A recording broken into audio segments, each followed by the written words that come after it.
কয়েক বছর আগে এক শিক্ষক ও তার ছাত্র একসঙ্গে হাঁটছিলেন। পথে তারা একটি বড় খামার দেখলেন।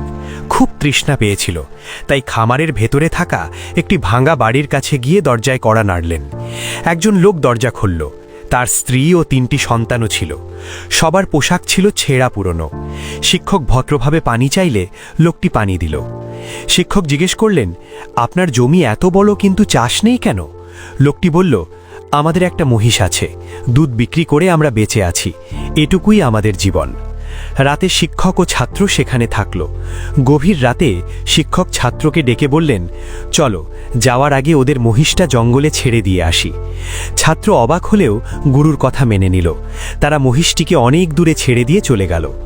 10 বছর পর ছাত্র নিজেই একজন বড় শিক্ষক হলো। তার সেই ঘটনার কথা মনে পড়ল।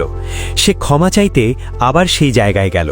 কিন্তু এবার সে অবাক, সেখানে বড় বাড়ি, ফলের গাছ, চারপাশে সমৃদ্ধি। সে সেই লোকটিকে দেখে বলল, আপনি কি আমাকে মনে করতে পারেন? লোকটি বলল, হ্যাঁ মনে আছে। সেদিন আপনারা চলে যাওয়ার পর আমাদের মহিষ হারিয়ে যায়।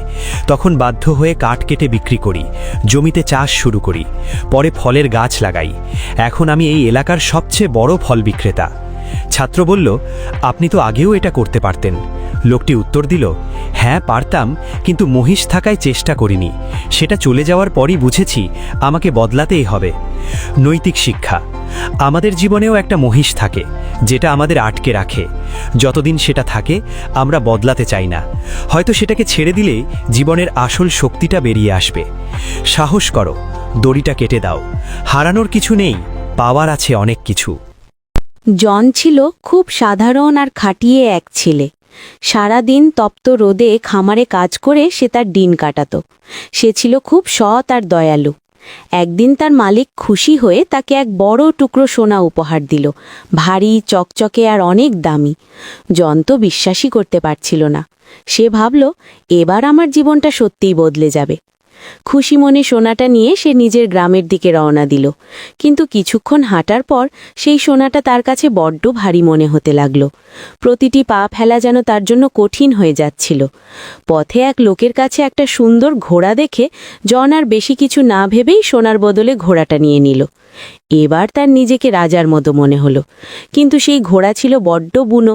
সে এত জোরে দৌড়াতে শুরু করলো যে জন ছিটকে মাটিতে পড়ে গেল।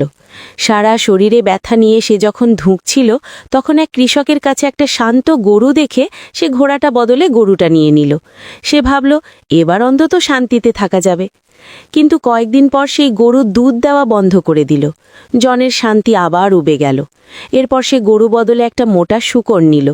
সে ভাবল, এবার অন্তত খাবারের চিন্তা থাকবে না।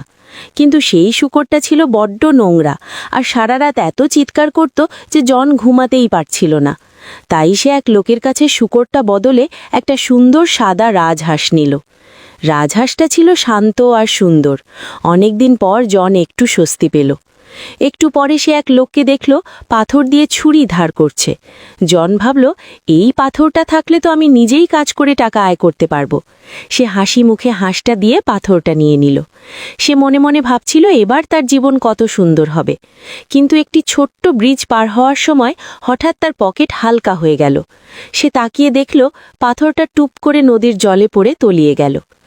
জনের কাছে এখন আর কিছুই নেই, না সোনা, না ঘোড়া, না গরু, না হাঁস, এমনকি সেই পাথরটাও না।